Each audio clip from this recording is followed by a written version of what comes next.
Thank you, Mark.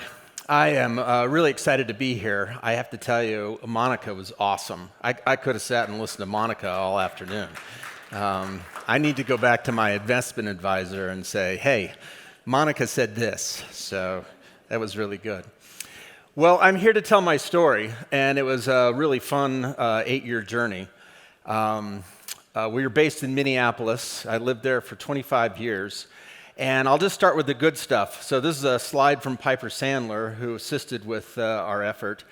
And this is the top 5 M&A transactions for PMA devices that had less than $50 million of revenue in the last 15 years.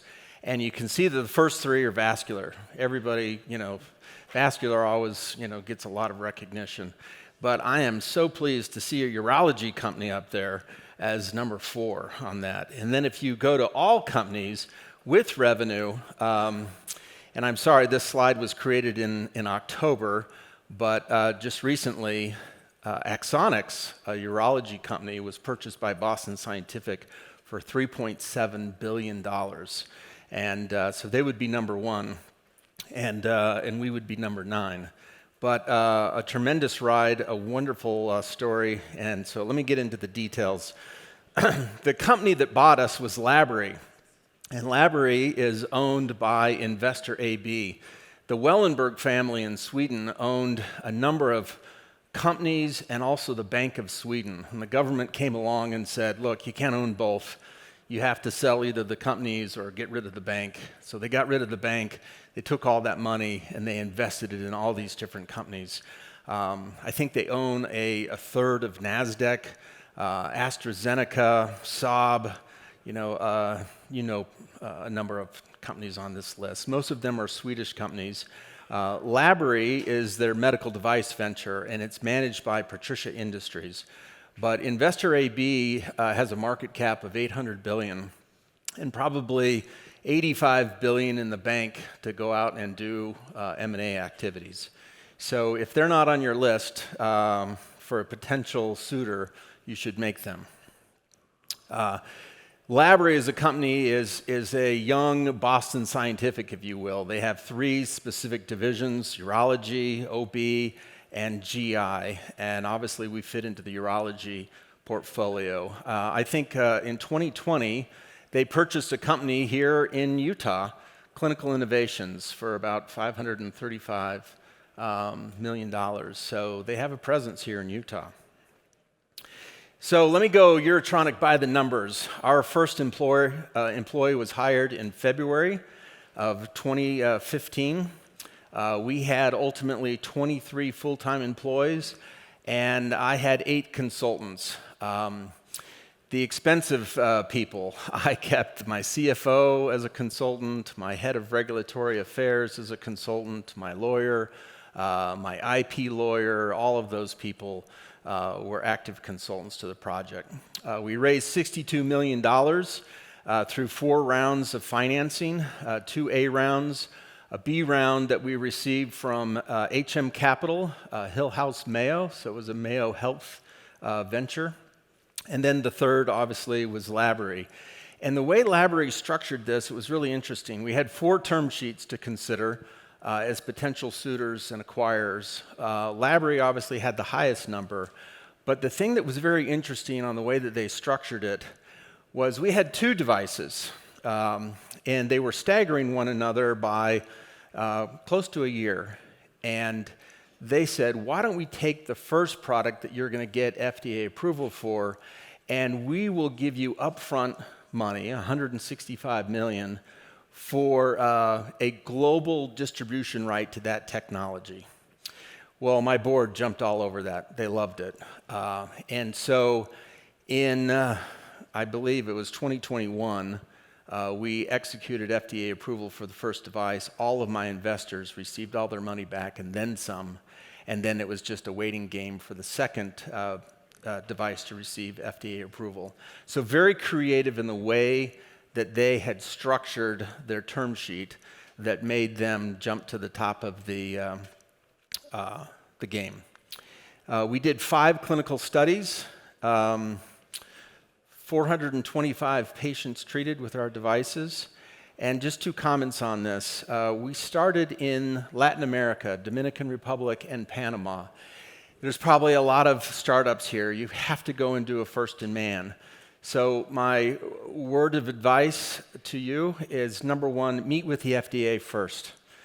Tell them your protocol. Show them what you intend to do and all the details associated with your protocol. This will save you significant time and money. A lot of companies, big companies, Medtronic, will go over and do a study overseas, and then they'll come back and they'll throw all the data in the FDA's face, and the FDA will say, well, what about this?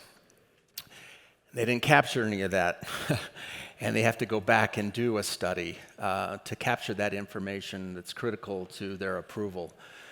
So we did that, and sure enough, the FDA had some concerns over paclitaxel in the urinary tract, and they wanted us to measure blood, urine, and semen for drug content. It was about $350,000 to do that. And we would not have received our PMA approval to go forward with our clinical study had we not had that data.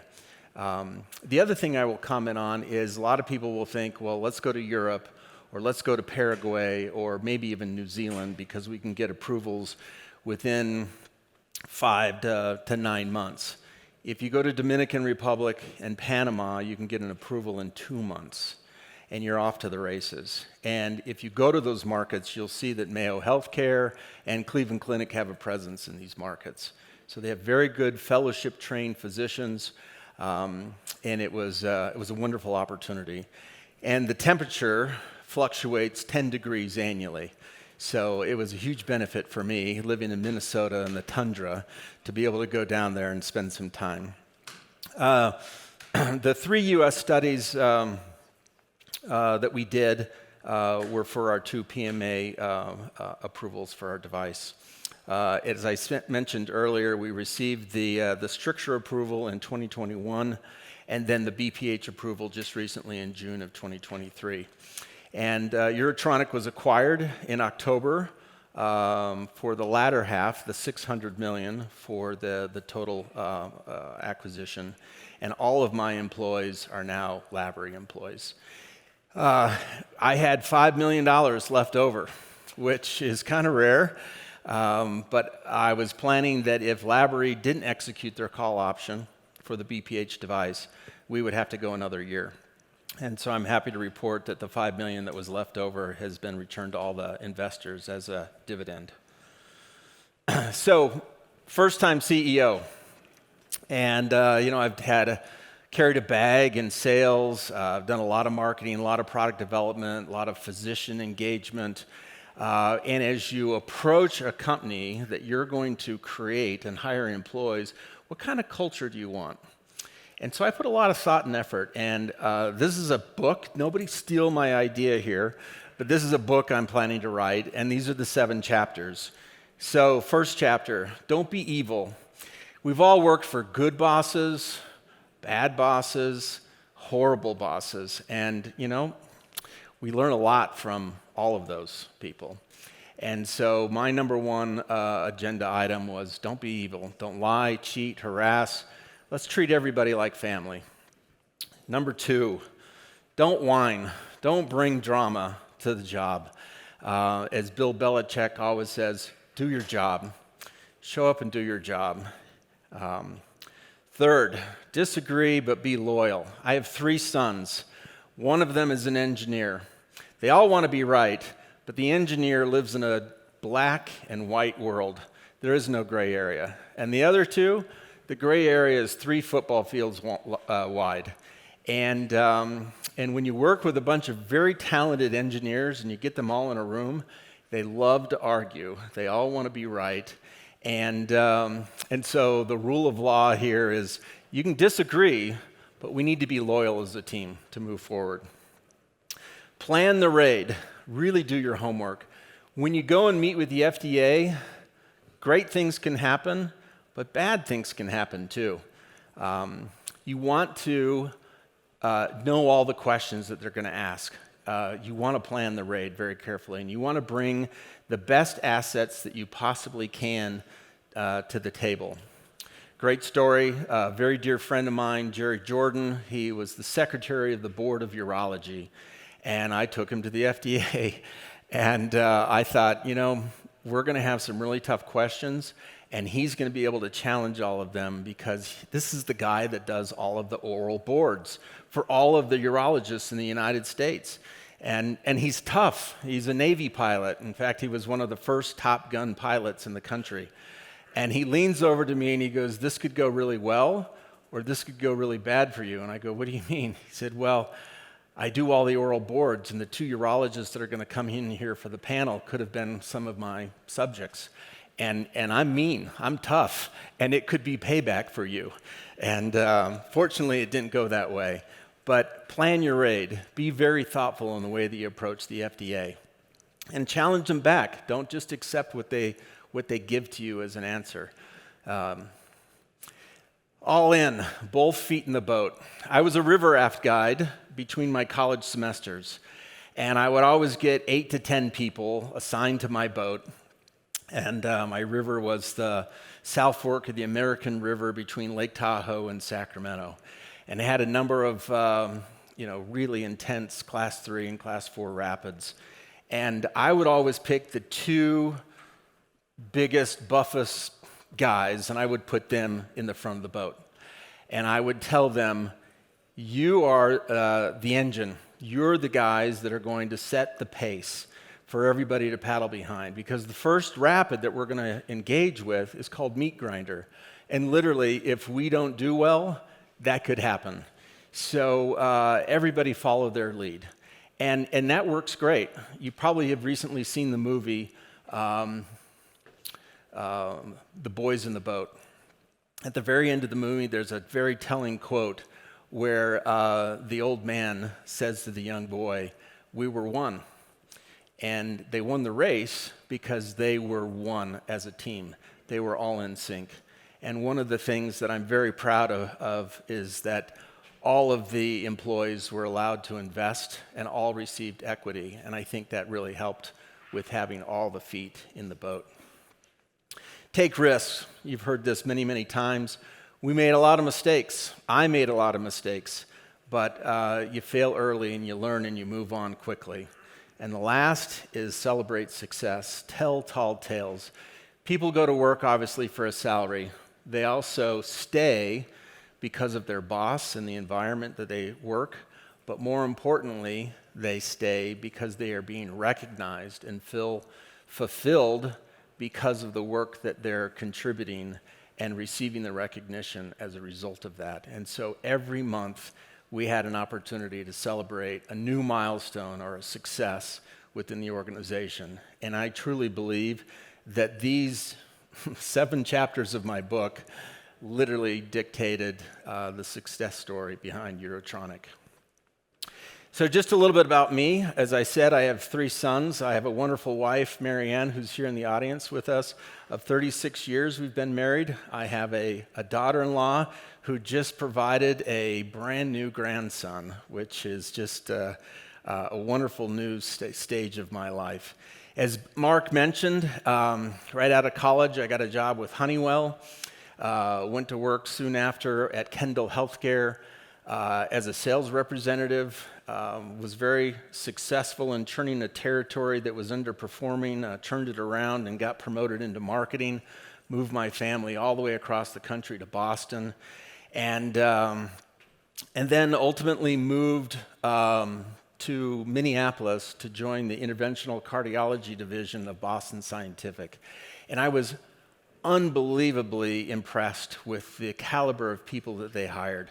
Harvard, Wharton, Stanford, and I thought, I'm a BYU guy amongst all of these really, really smart people. But one thing that they didn't have is they had never carried a bag. And, at Kendall, we had all these commodity-related products, probably 30 of the top highest volume products that a hospital purchases and uses on a daily basis. And it's almost like selling copiers, right? you're up against J&J and Baxter and all these big commodity-related companies, Bard. And I really prided myself on going up to the floors and showing the differentiated value of our technology, our products, versus the competition. Selling on price, no one wins. It's a death spiral. But if you can differentiate and show the value of your technology, you win. And so at Boston Scientific, I got quickly labeled as the concept marketing guy who would take angioplasty balloons or stents and show the differentiated value of our technology versus the competition. Left Boston Scientific and joined a big urology company that was kind of interesting. Pfizer, at the end of the 90s, sold off all of their device companies. They said, I don't know what we're doing in devices. Let's get back to our core fundamental focus, which is pharmaceuticals. So they sold a orthopedic company, an interventional cardiology company, and no one wanted to buy AMS. And so Warburg Pincus came along, purchased it for $40 million, and many, many years later sold it for billions of dollars. And then did my startup with Urotronic. So, but when I graduated from college, that's not what I wanted to do. The guy on the right is my dad. He was a 747 captain for Pan American. And most of you have probably seen this movie, Catch Me If You Can, where Leonardo DiCaprio poses as a pilot, writes a lot of bad checks, but gets to sit in the jump seat and fly all over the world. Well, that was me growing up. I rode in the cockpit with my father all over the world. And I got to see the pilots take off and land and walk through all the instrumentation. What's our altitude? What's our speed? What's our heading? You know, all of the A&P things of managing a very complex aircraft. And so when I graduated from college, I went and got my private pilot's license and started interviewing at Air Force bases for a pilot slot in the Air Force Reserve. And I was lucky enough to get a pilot slot at Mather Air Force Base in Sacramento, flying the same plane that my father did in the Air Force. And so I was absolutely thrilled. And they said, look, go and get a job, and within 6 to 9 months, you're going to be off to officer training, and then based on the hours that you'd already accumulated in your private license, you'll be jumping right into jets for pilot training. And I thought, this is fantastic. So I went and got a job with Honeywell.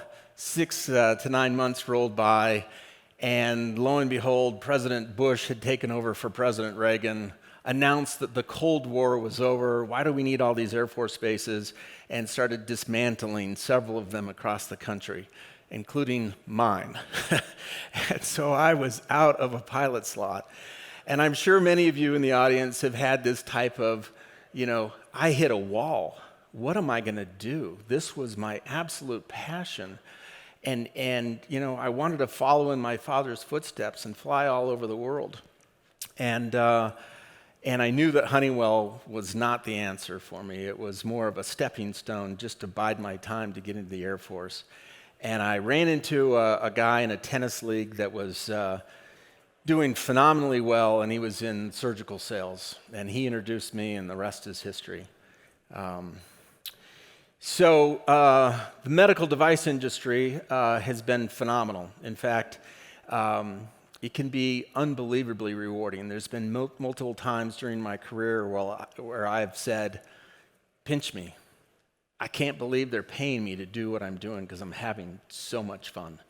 And it comes from creating paradigm-changing technologies that literally you stand back and you look at a physician doing a procedure one day and your device takes hold and they no longer do that.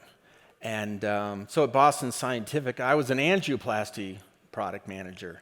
And for you that don't know, we take and make a hole in your femoral artery, and we place a guide catheter and a guide wire up into your coronary vessels, and we put this balloon inside your coronary artery that has an obstruction, and we inflate it, and we make the lumen bigger And at the same time, we're creating an injury.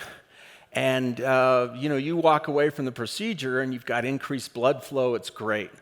But within 6 months, that body responded to the injury and has formed scar tissue, and it's re-narrowed.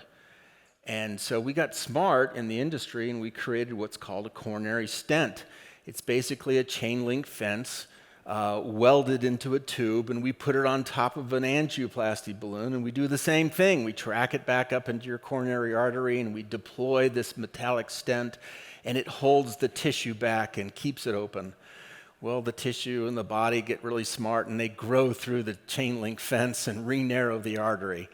And then we got really smart, and we created a drug-eluting coronary stent with a phenomenal drug called paclitaxel, which is a chemotherapy drug, but it is a drug that prevents scar tissue from forming. It puts the cells to sleep and allows that lumen to remain open and patent. And so each of these technologies were platform changes. In fact, I managed the largest franchise in the Boston Scientific company, the coronary stent division. It was $650 million, and when we launched drug-eluting, it went to over $1 billion in 90 days. So a huge change and a significant benefit for patients globally. There's not many people that get up every morning and say, I'm saving lives. And so it's been a wonderful career path, and I think our best is still ahead of us. We have unbelievable technology, from AI to imaging to robotics to diagnostics, that are going to change the entire landscape within healthcare. And again, I think our best days are ahead of us. So this is Li Xiao Wang.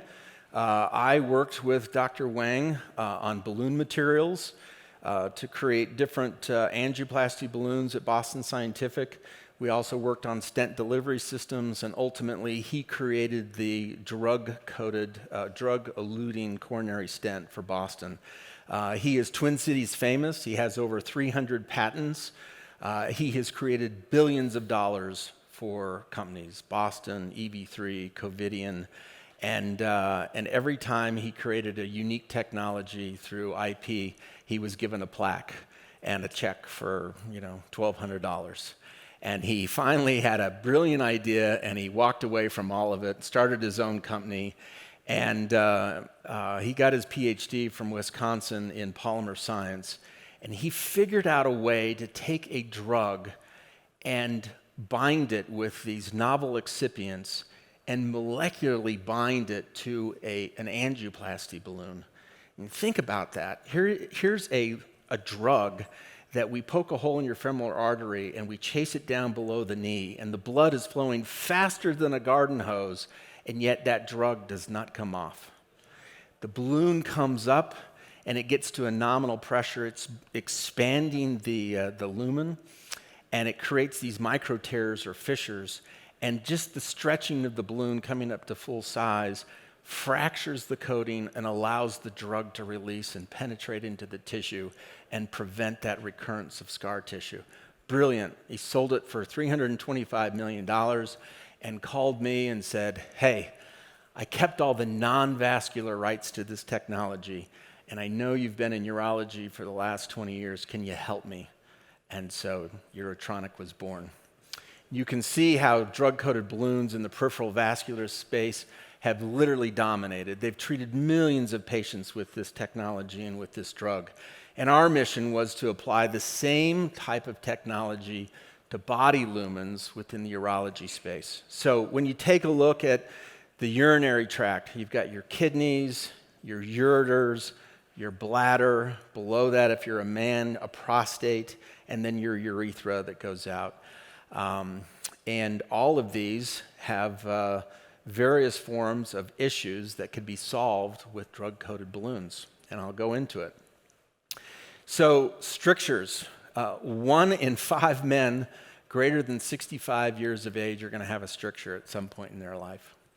And the way to treat them in current day is they will take a balloon or it's called a bougie, and they literally have ever-increasing diameter, and they literally stretch the lumen. They do it with a balloon or they do it with these bougies. And all it leads to is recurrence. Scar tissue comes in and reoccludes the lumen again. And so there's this recurrent stricture cycle. In fact, after the first dilation, you're going to have 50 to 70% failure, second dilation up to 100%, and absolutely after the third dilation, 100%. So let's break the stricture cycle. When Li Zhao called me and said, hey, I have this idea, I knew immediately this is going to work because I knew the drug and I knew the power of what it could be. And I knew the issue that existed within urology and the recurrence that goes on. There's a lot of patients suffering in silence. In fact, there's almost $1 billion spent annually on intermittent catheterization in the country to treat strictures. You know, they have to stick a tube up their urethra to drain their bladder, and we're changing that. So very simply, we go in with a balloon. That small hole that you see in the upper middle picture is no bigger than a fork tine. And this man was trying to urinate through that on a daily basis. And immediately after we use a predilation balloon, that's what it looks like on the right. And we go back in with our drug-coated balloon, you can see on the lower right, and the white chalky material is actually the drug. The drug is highly lipophilic. It wants to jump and reside in the tissue and literally stays there for 30 days.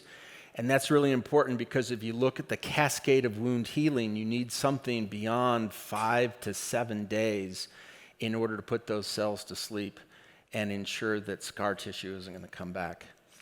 So, wonderful success story. Our fourth patient treated in a clinical trial down in Dominican Republic, our Robust 1 study.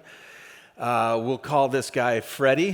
Freddie was riding a motorcycle, and he got hit, and he had a pelvic fracture, and he woke up in the hospital and didn't know where he was, and more importantly, didn't know what this thing sticking out of his penis was. It was a Foley catheter, and he didn't like it, and it was uncomfortable, and so he pulled it out. He pulled that whole thing completely out. And if you know a Foley catheter, it has a balloon about the size of a ping pong ball. And I know you're all quivering right now. Remember that part in Ferris Bueller where his buddy looks down at the mileage on the Ferrari and he screams? That's what Freddie did. And unfortunately, Freddie went through numerous dilations to try to solve his stricture issue. And nothing did. And ultimately, the physicians there said, look, we can't help you anymore. We're going to have to put in a suprapubic catheter. So they put a hole in his abdominal wall right into his bladder, and he is now forever draining into a leg bag. And that's his life. And Freddie got married several years later, but he couldn't have children as a result of this issue. And we found Eddie through a routine urology visit, and we thought he would be a really challenging case, and sure enough, he was. When we initially put the scope in to look, it was just a solid wall at the end of his urethra.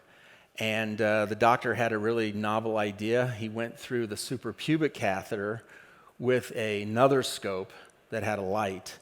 And it was almost like putting a flashlight into your mouth and looking at the light through the cheek. And we cut to the light and put in our drug-coated balloon.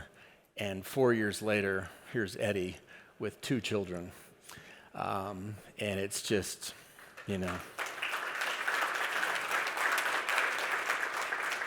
So a really cool story. The blue line in this is the standard of care out there in the urology community. And you can see the failure rate, almost 100% failure rate at a year. And our Robust 1 study, this is an old slide, but we're now out to 5 years with 80% success rate.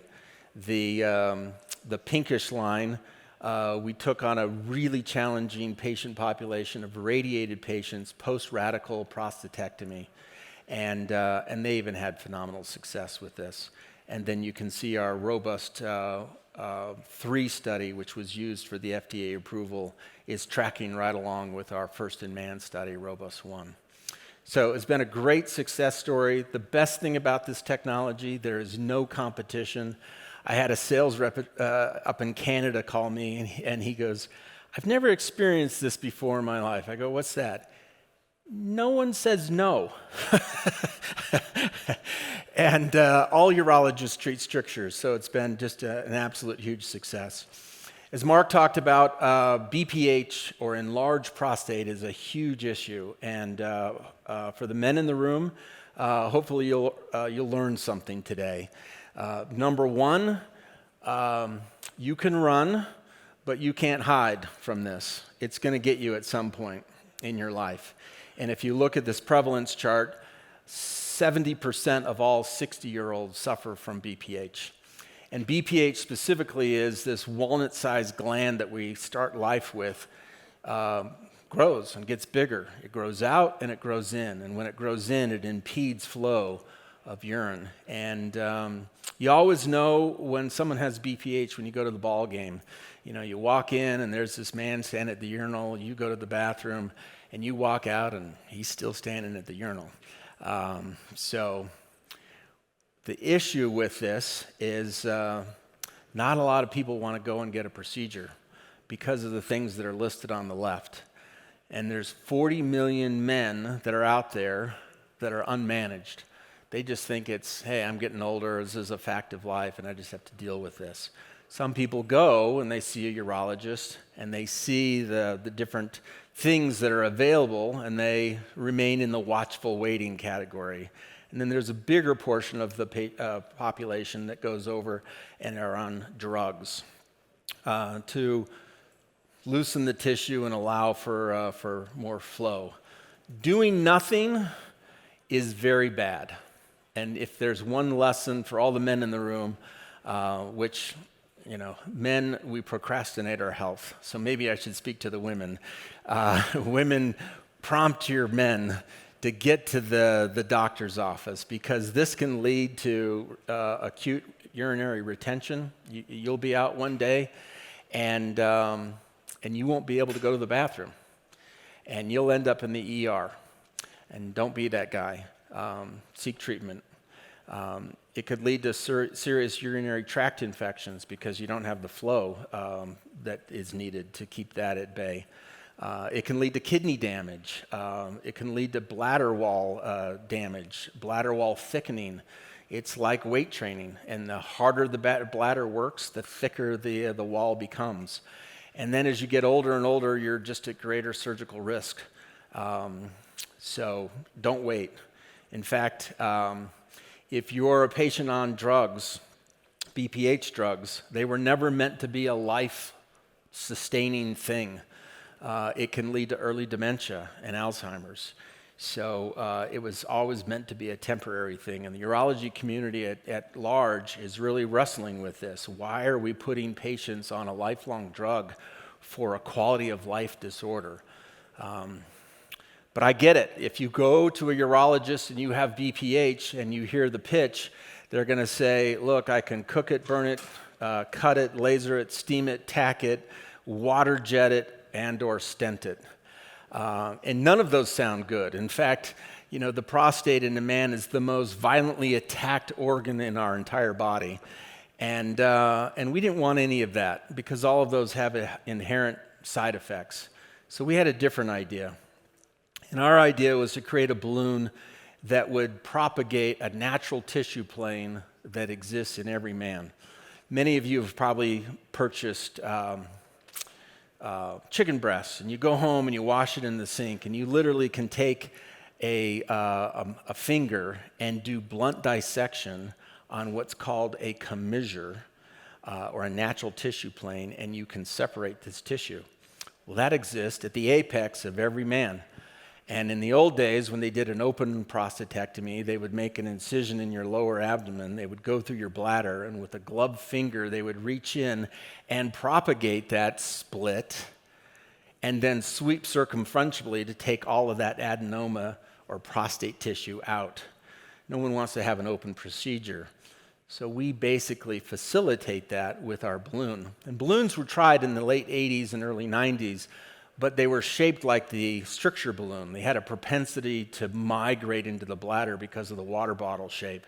And so we created this 90 French, it's the largest balloon manufactured in the world, with an hourglass shape that locks onto the bladder neck and propagates that natural tissue plane.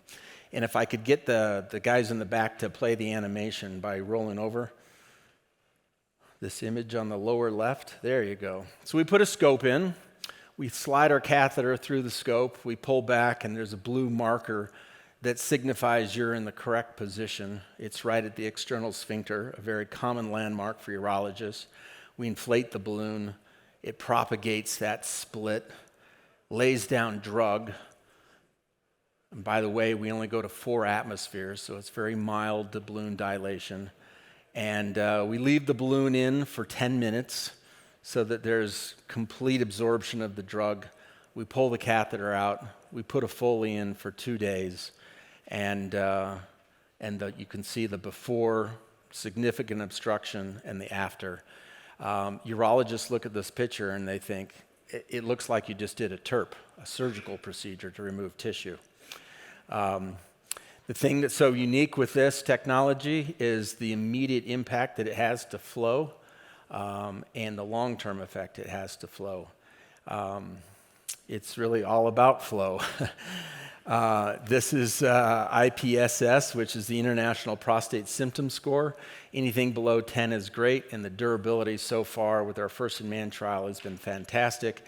And nothing holds a candle to this with respect to retreatment rate. This is the lowest retreatment rate of all of the technologies that are out there. And the study was so well regarded, we made the front cover of the Journal of Urology in September. No devices ever get that. It's always about cancer or kidney cancer or whatever, but something really interesting, 100% of our sham patients during the survey believed that they got the treatment device, which is also kind of unheard of. And so it was a really, really well-executed, well-run clinical study, and I think the results and the fact that the sham had such a high placebo effect were the reasons that it ended up on the front cover. So let me just sum up. A career in the medical device industry can be extremely rewarding, and I hope if there's some of you that are in the audience thinking about doing it, jump in. You will absolutely love it, and it will get you up out of bed every day with vigor. The best question in the world is why. I have found I've now developed 36 medical device products and launched them to the world. And in every single scenario, why was the facilitator that created that technology to better a procedure or provide a better outcome. Look for opportunities to leverage. Look at the drug-coated balloon experience that I had. Here's an application that has treated millions of patients within the vascular world, and now we've shown that it's successful in urology, and we have 2 additional companies, GIE Medical, which is pursuing esophageal strictures. I didn't know this, but 25% of the world's population suffers from GERD, reflux disease. And we treated 30 patients down in Paraguay that were coming in every month for an esophageal dilation. They haven't been back in 3 years. Small and large bowel strictures from Crohn's disease. It's pretty amazing when you can take 5 patients who had colostomy bags and you can reverse them. And now they have a functional colon. Unbelievable. And then we also have Air River, which is for ENT and pulmonology. We think we can solve COPD, which is a really big effort. But look for those opportunities of technologies that have been very successful here, and could we apply them here. That certainly is our story. Leverage information brokers. I am an information broker. I enrolled 400 and some odd patients during COVID. My board members would often come to me and they would say, "How are you doing this? We serve on other boards and their studies are dead. No one's doing anything. You have an elective procedure. You should be dead too. What's going on?" I have learned a lot through my experience at AMS on market development and direct-to-patient related activities. And if you'd like to have a conversation, I'd be happy to educate you. There's a lot of wrong people out there and a lot of right people, and it's hard to find those information brokers that can shorten your path so that you don't spend as much. But find them. Become a Swiss Army knife. You know, I carried a bag. I was very disciplined in marketing, product development, but I'm not an engineer. I'm an engineer wannabe, and when I first started, they made me the packaging engineer.